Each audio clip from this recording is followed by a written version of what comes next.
ಎಲ್ಲ ಹಬ್ಬಗಳಿಗೂ ಕೂಡ ಶುಭ ಕೋರಿ ಬ್ಯಾನರ್ಗಳನ್ನು ಹಾಕೋದನ್ನು ನಾವು ಕಾಣ್ತಾ ಇದ್ದೀವಿ. ಅದೊಂದು ಸಹೋದರ ಧರ್ಮಗಳ ಹಬ್ಬಗಳನ್ನು ಆಚರಣೆ ಮಾಡಬೇಕಾದಂಥ ಸಂದರ್ಭಗಳಲ್ಲಿ ನಾವು ಅವರಿಗೆ ಶುಭ ಕೋರುವಂಥದ್ದು, ಅವರ ಹಬ್ಬಗಳಲ್ಲಿ ಭಾಗವಹಿಸುವಂಥದ್ದು ಸಾಮಾನ್ಯ.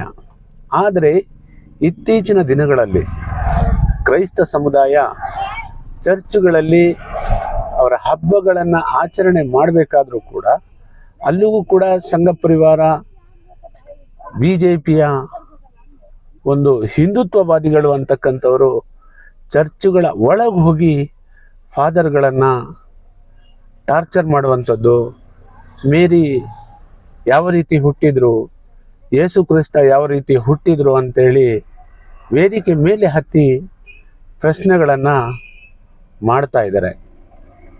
ಆದರೆ ಈ ದೇಶದಲ್ಲಿ ಪ್ರತಿಯೊಂದು ಧರ್ಮಕ್ಕೂ ಕೂಡ ಅವ್ರದ್ದೇ ಆಗಿರುವಂಥ ಹಬ್ಬಗಳನ್ನು ಆಚರಣೆ ಮಾಡುವಂಥ ಅವಕಾಶಗಳನ್ನು ಈ ದೇಶದ ಸಂವಿಧಾನ, ಈ ದೇಶದ ಕಾನೂನು ಕೊಟ್ಟಿದೆ. ಅದೇ ರೀತಿ ಆ ಹಬ್ಬಗಳಿಗೆ ಈ ದೇಶದ ಕಾನೂನು ರಕ್ಷಣೆಯನ್ನು ಕೊಡಬೇಕು. ಪೊಲೀಸ್ ಇಲಾಖೆ ಸೂಕ್ತವಾದಂಥ ಬಂದೋಬಸ್ತುಗಳನ್ನು ಕೊಟ್ಟು ಅವರವರ ಹಬ್ಬಗಳನ್ನು ಆಚರಣೆ ಮಾಡೋಕ್ಕೆ ಅವಕಾಶವನ್ನು ಮಾಡಿಕೊಡಬೇಕು. ಆದರೆ ಸಂಘ ಪರಿವಾರ ಇತ್ತೀಚೆಗೆ ಆ ಕ್ರೈಸ್ತ ಸಮುದಾಯ ಹಬ್ಬಗಳನ್ನು ಆಚರಣೆ ಮಾಡ್ತಕ್ಕಂಥ ಸಂದರ್ಭಗಳಲ್ಲಿ ನೀವು ಮತಾಂತರ ಮಾಡ್ತಾ ಇದ್ದೀರಿ, ನೀವು ಪ್ರಚೋದನೆಯನ್ನು ಕೊಡ್ತಾ ಇದ್ದೀರಿ, ಹಿಂದೂ ಧರ್ಮದ ವಿರುದ್ಧ ಇದ್ದೀರಿ ಅಂತ ಹೇಳಿ ಒಂದಷ್ಟು ದಾಳಿಗಳನ್ನು ಕಾಣ್ತಾ ಇದ್ದೀವಿ. ಅದೇ ರೀತಿ ನಿರಂತರವಾಗಿ ಕ್ರೈಸ್ತ ಸಮುದಾಯದ ಮೇಲೂ ಕೂಡ ದೌರ್ಜನ್ಯಗಳನ್ನು ಮಾಡೋದು ಕಾಣ್ತಾ ಇದ್ದೀವಿ.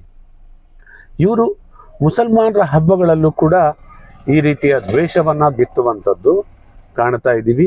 ಅದೇ ರೀತಿ ಹಿಂದೂಗಳ ಹಬ್ಬಗಳಲ್ಲೂ ಕೂಡ ಹಲಾಲ್ ಕಟ್ಟು, ಜಟ್ಕಾ ಕಟ್ಟು, ಈ ರೀತಿಯ ವಿಚಾರಗಳನ್ನು ಮುನ್ನೆಲೆಗೆ ತಗೊಬಂದು ಇಡೀ ದೇಶದಲ್ಲಿ ಒಂದು ಅಶಾಂತಿಯನ್ನು ತರುವಂಥದ್ದು ಮತ್ತು ಕೋಮು ಗಲಭೆಗೆ ಪ್ರಚೋದನೆಯನ್ನು ಕೊಡುವಂಥದ್ದು, ಕೋಮು ಗಲಭೆಗೆ ಅವಕಾಶವನ್ನು ಮಾಡುವಂಥದ್ದು ಮಾಡ್ತಾ ಇದ್ದಾರೆ. ಆದರೆ ಇಡೀ ಕ್ರೈಸ್ತ ಸಮುದಾಯ ಒಗ್ಗಟ್ಟಾಗಿ ನಿಂತು ಈ ಸಂಘ ಪರಿವಾರದ ವಿರುದ್ಧ ಮಾತನಾಡಬೇಕಾಗಿತ್ತು.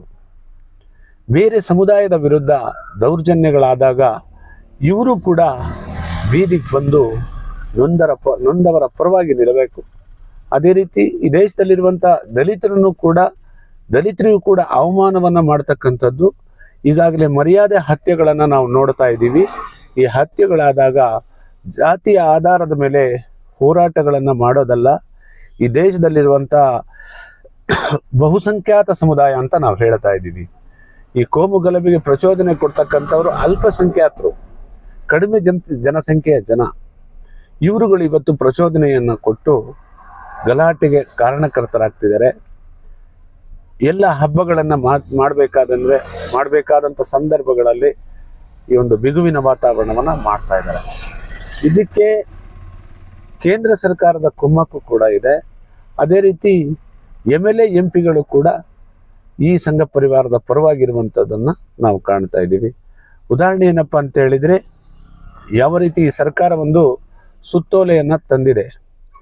ಯಾರು ಪ್ರಚೋದನಕಾರಿ ಭಾಷಣವನ್ನು ಮಾಡ್ತಾರೆ ಅವರಿಗೆ ಕಡಿವಾಣ ಹಾಕ್ತಕ್ಕಂಥ ಕೆಲಸವನ್ನು ಮಾಡ್ತೀವಿ ಅಂತ ಬಿಲ್ಲನ್ನು ತಂದಿದ್ದಾರೆ. ಆದರೆ ಇದೇ ಸರ್ಕಾರದಲ್ಲಿರ್ತಕ್ಕಂಥ ಕೆಲವು ಶಾಸಕರು ಇವತ್ತು ಒಂದು ಧನವನ್ನು ತಗೊಂಡೋದ್ರು ಅಂತೆ ಕಾಲಿಗೆ ಗುಂಡೊಡೆದ್ರೆ, ಇಲ್ಲ ಮುಂದಿನ ದಿನಗಳಲ್ಲಿ ಬೇರೆ ಕಡೆಗೆ ಹೊಡಿಬೇಕಾಗುತ್ತೆ, ಎದೆಗೆ ಹೊಡಿಬೇಕಾಗುತ್ತೆ ಅಂತ ಹೇಳ್ತಾರೆ. ಇದು ಕೂಡ ಪ್ರಚೋದನಕಾರಿ ಭಾಷಣವಲ್ವಾ? ಅಂದರೆ ಗೋಹತ್ಯೆ ನಿಷೇಧ ಪ್ರತಿಬಂಧಕ ಕಾಯ್ದೆಯಲ್ಲಿ ಅಕ್ರಮವಾಗಿ ಗೋವನ್ನು ತಗೊಂಡು ಹೋಗ್ತಾ ಇದ್ರೆ ಅದಕ್ಕೆ ಈ ದೇಶದಲ್ಲಿ ಒಂದು ಕಾನೂನಿದೆ.